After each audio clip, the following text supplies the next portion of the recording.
Hello, everyone. Welcome to the Ask the Experts series from Riveron. We'll get started here in a minute or two. Give everybody time to log in.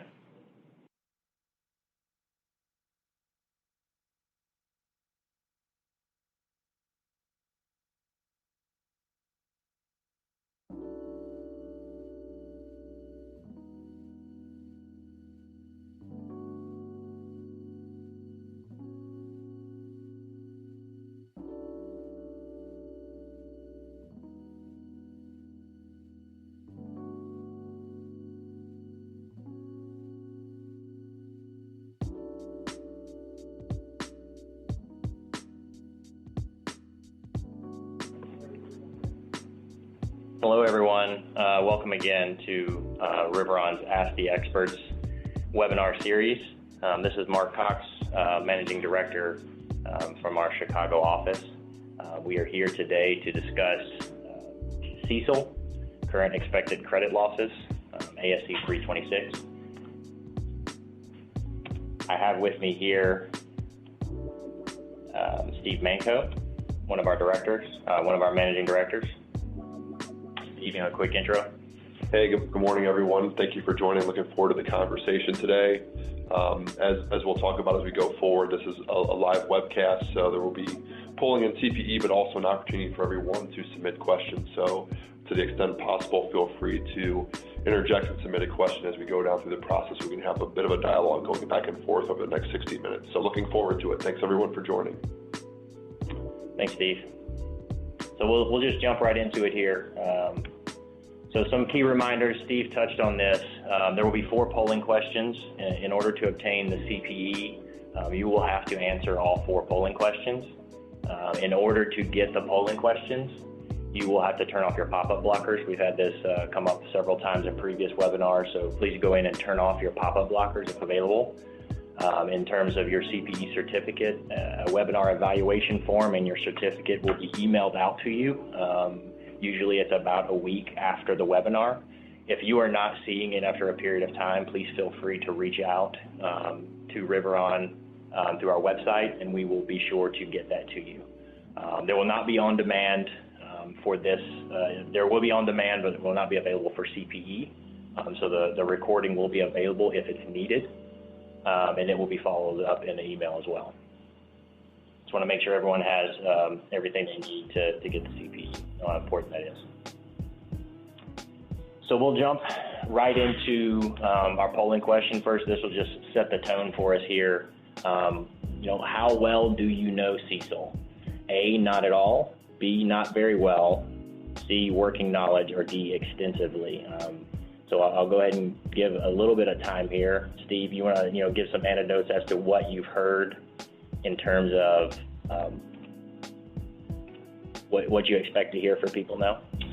Yeah, I'm a bit surprised probably, and I think everyone probably is, saying that we might have some answers more so in the A and B category at this point in time. But as we know, that's the reality of where we are with some of the other ASCs that were recently issued that a number of companies are still dealing with and have been dealing with over the past few years. So we'll touch on it a little bit more as we go down through and some of the possible extensions of time for adoption for non-public entities. But, still we're getting close to the deadline and the adoption deadline. But I think we'll see with this poll and kind of the context and content of the presentation today that we're still towards the beginning point of really understanding on what this really means, especially for organizations outside of financial services.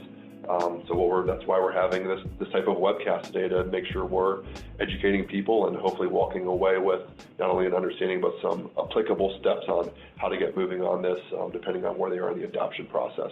Yeah, thank you very much, Steve, for that. And I think obviously the FASB's been busy over the last several years with ASC 606, yep. ASC 842, yep. And then ASC 326 coming very shortly thereafter. So a lot of entities are fatigued with this type of big changes. So we're going to talk on the high level here.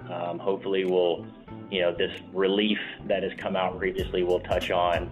There'll be some relief for private companies, but we'll touch on that in a short period of time. So we'll give a couple more moments for people to answer polling questions, then we'll get rolling.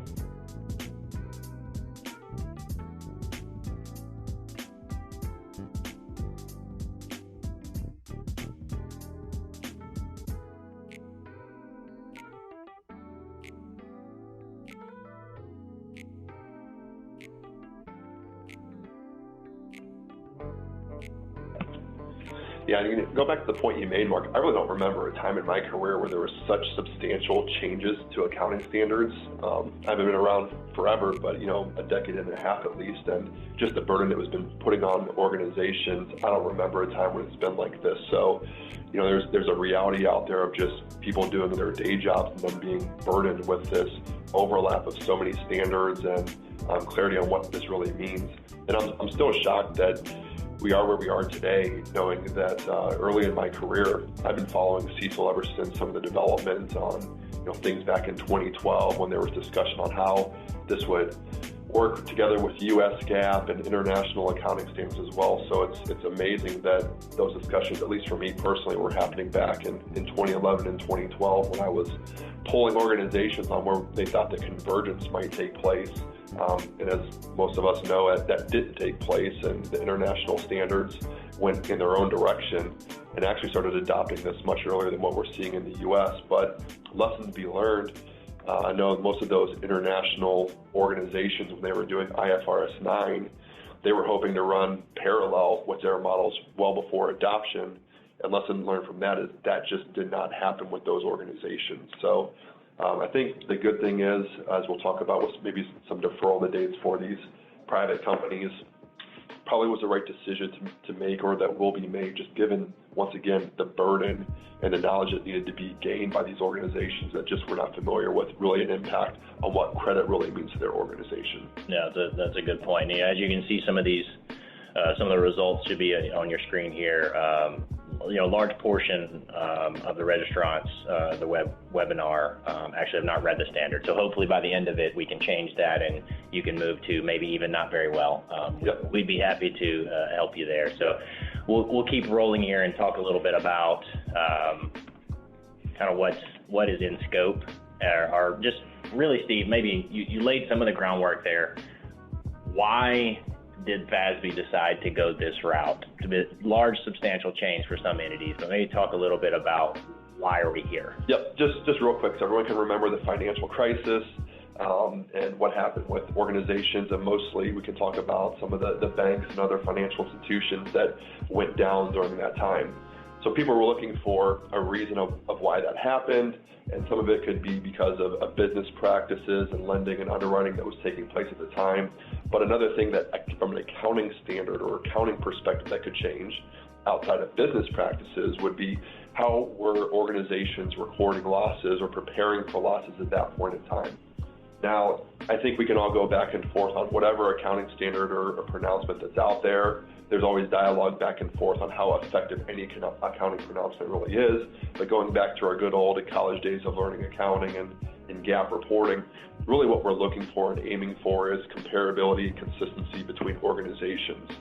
So you can criticize maybe the ASC 450 model that was being applied at that point in time for recording credit losses, but the main point was to have comparability between organizations. Now, as we know with ASC 450, the shortfall in that is really you can't go out over an extended period of time to really develop an extensive loss expectation. You may be doing that internally with pricing, which banks do when they price their lending products, but from really an accounting perspective, you can't build for that. And if you think about how a reserve is built through basically a reduction of earnings, if you will, oftentimes called a provision. So as you build an allowance, you're increasing your expenses, if you will. So that's really reducing your capital. And as your assets get riskier, that's also requiring an additional capital allocation. So you're kind of getting hit with it, doubling up at a point in time when things are going to go bad. So what the FASB thought, with talking with others within industries and understanding what went wrong at that point in time, there really needs to be a way to start building additional allowances, determining the capital that will be required, and doing that over a longer period to start building those buffers earlier than just within the 1 year of when this would likely be happening. Because once again, financial services organizations are really just covering the losses for 12 to 18 months, and that's really, to a certain extent, all they were allowed to do. Yeah, all good points, Steve. And I think, some of the big things to think about, really, they have a lot of the entities that suffered these losses. I think the feeling was that they had data to understand maybe a future And so the FASB made a call based on understanding what was out in the market and that we needed more clarity. Yep, that's right. But once again, going back from my auditor days, entities weren't allowed to really build a reserve under the current accounting standards that were in place at that point in time. So even if they really wanted to, there was a fine line with how much they could really look and forecast into the future to do so. Yeah, good point. So maybe talk a little bit about what's in scope for CECL. Sure. So that's why there's a pretty easy breakdown of different items that are in scope for CECL. Hopefully people are somewhat familiar with what's in scope. From what we've seen, it's typical things like the financing receivables or loans, which, that's really getting the focus of what is coming into CECL. So we'll be talking about that a lot today. Held to maturity securities, that won't impact as many organizations, but also there's a credit component to those, so those came in. Going back to trade receivables, another focus today. Entities outside of the financial services industries will have these trade receivables that come into scope.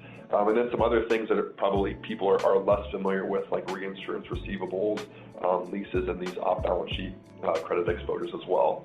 Now, on the right side, we're not going to list and talk through all those items that are out of scope for this. The one thing that I would have mentioned that people may have heard, those that are somewhat familiar with CECL, that there are changes coming to the available for sale debt securities model. We're not going to be focusing on that much today. It's kind of being lumped in with the different ASUs or the similar ASU that's coming through with changing the overall CECL in 326. But yeah, there are changes there. We're not focusing on that today, and we'll talk about that separately in a future Ask the Experts webinar. Yeah. Okay. So, Steve, talk a little bit about some of the key differences. I think that the big one that we've heard a lot is moving from an incurred loss model to an expected loss model, but maybe really talk a little bit about what incurred meant. So a lot of the people in the banking financial institution world, it was more of a expected incurred, as a loss became highly probable, right? That's right. You incurred it then, but maybe talk a little bit about that difference between what that looks like now versus previous. Sure. And once again, that kind of goes back to just the handcuffs that organizations were with it. They couldn't even go out and build for those future expected ones in the majority of circumstances. So what does it mean for, incurred versus expected? Organizations, like I said, maybe were covering, if you were a financial services organization, 12, 18, maybe 24 months of losses, and there had to be some indication going back to ASC 450 that a loss was out there.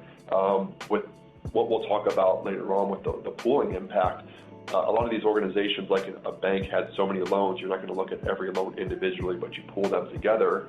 And in doing so, history would tell you that you're going to have some sort of loss coming through. Now, you don't know exactly which loan specifically is going to come through with a loss. Usually on day one, these organizations are lending credit with an expectation that the majority of it will be repaid, and not knowing exactly which one will default or have a loss going forward. But at some point in time, that will take place. But you had to kind of put it together with an expectation, not knowing exactly which one will be there, but having a knowledge that someone at some point in time will. So that was more of the incurred loss model under 450, which really prevented you from looking out too far. That's why you only had a short-term build that was out there on what your losses could be. So I guess one way to summarize it would be simply, you weren't building a loss in on day one. And I think it's what people were seeing that were outside of financial services.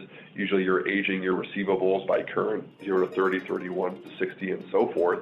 And oftentimes you're not building a reserve for those ones that are current. And that's essentially what was happening, if you want to think of it, and what the change is. Going forward today, you will be building a loss in on day one when you book that receivable. Yeah, very good point. So